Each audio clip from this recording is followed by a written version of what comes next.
On the other hand, some people would like to put God totally in culture.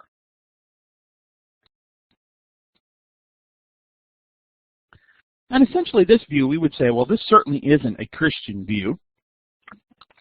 Although some Christians might kind of exhibit this, even though they might not totally, like if you would intellectually ask them, they would certainly wouldn't argue this. But essentially, some people live as if God was something created by human beings, that we psychologically or socially needed something greater than ourselves. And so we've created God as a concept to provide social bonding, to police social values, keep people under control.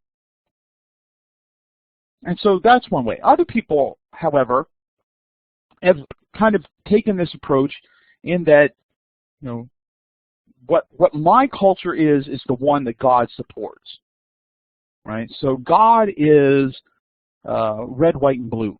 God is the ultimate patriot. He is the ultimate American citizen, and America is God's country. And this would be reflective of, you know, this kind of intense nationalism.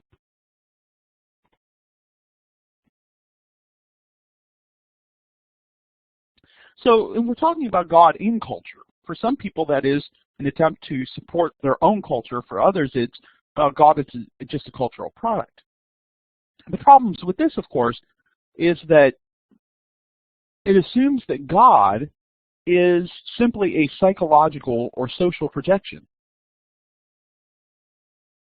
But God, I mean, certainly we can project a lot of things onto our conceptions of God, right? So that a lot of people tend to view the Christian God in terms of how they interacted with their own earthly fathers.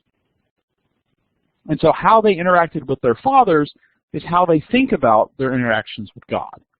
So in some sense, this projection model has some value in thinking about how do people conceive of God, but God's existence is something different from that. So even though we might project certain things onto God, God exists, right?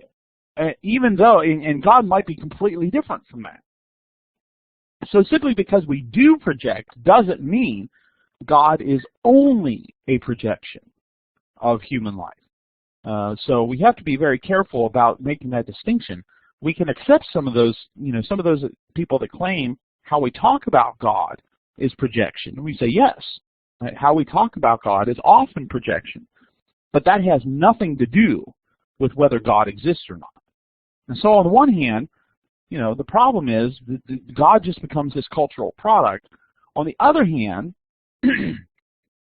people that approach that with, you know, God being the great cheerleader of our particular culture, God simply becomes a tool in that model, in that framework, instead of, you know, us being transformed by God's vision. You know, if people make the distinction of, instead of saying God bless America, America needs to bless God. Well, that might be a way to think about this, right? Instead of the focus of you know, God's focus being on America, the focus of America should be on God.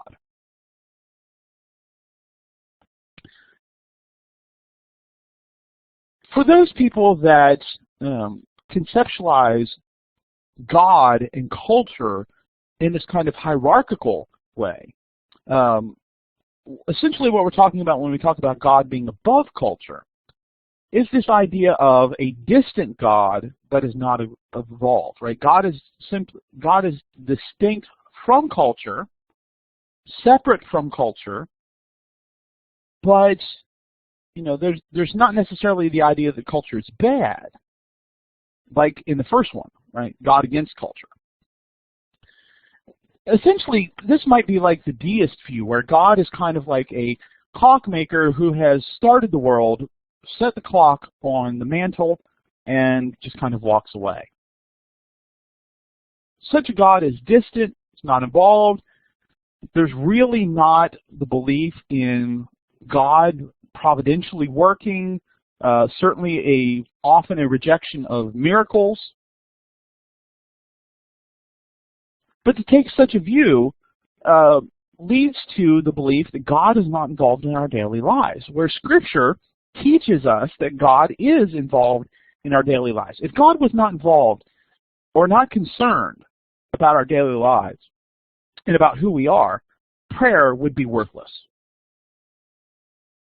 What purpose would prayer serve if we have a distant God who is not involved in our lives? Right? If God is not going to answer prayer, what's the point of praying? Additionally, God simply becomes a rule maker, not any sort of relational. There's not a relational sense between me and God, because God is, He created everything and He has stepped back. And so this too is not a biblical or theologically valid model of a relationship between God and culture. Now, that leaves us with this fourth model. God is above but throughout culture. We have to recognize God's supremacy, God's sovereignty. God is distinct from culture. God is supreme. And so He is not limited by a particular culture. But He does use culture to interact with human beings. Right? He does encourage the production of culture by human beings.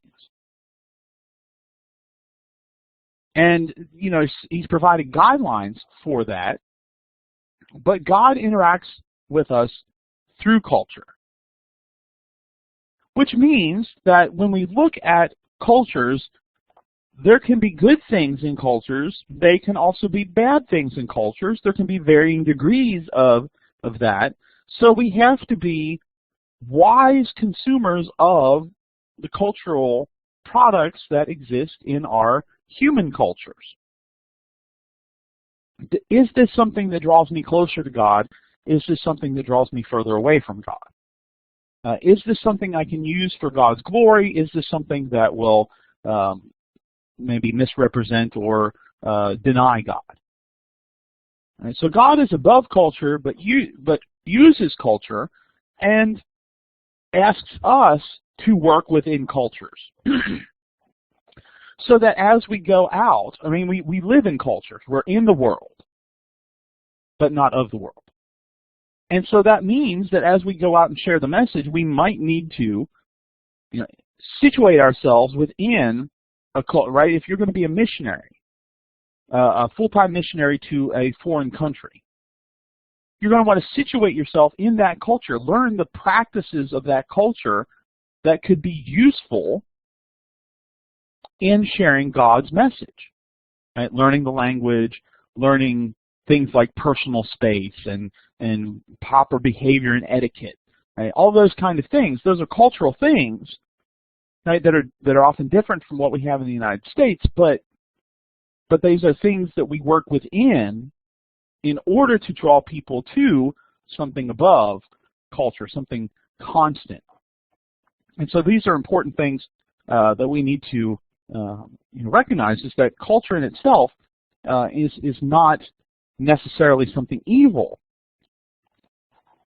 but we should be appropriate consumers of culture. So we talked about Christian, we talked about culture. That leaves us with the third component, heritage. When we talk about heritage, there are a couple of components, I think, that are a part of this word. In one way, we think about heritage as being something in the present, but it is something that has been shaped by the past. Our heritage is something we have now, but it's something that we has been handed on, right? It's something traditional, something that's been passed down, right? And so culture and heritage, of course, are very closely combined in that, our heritage is often the culture that we live in now.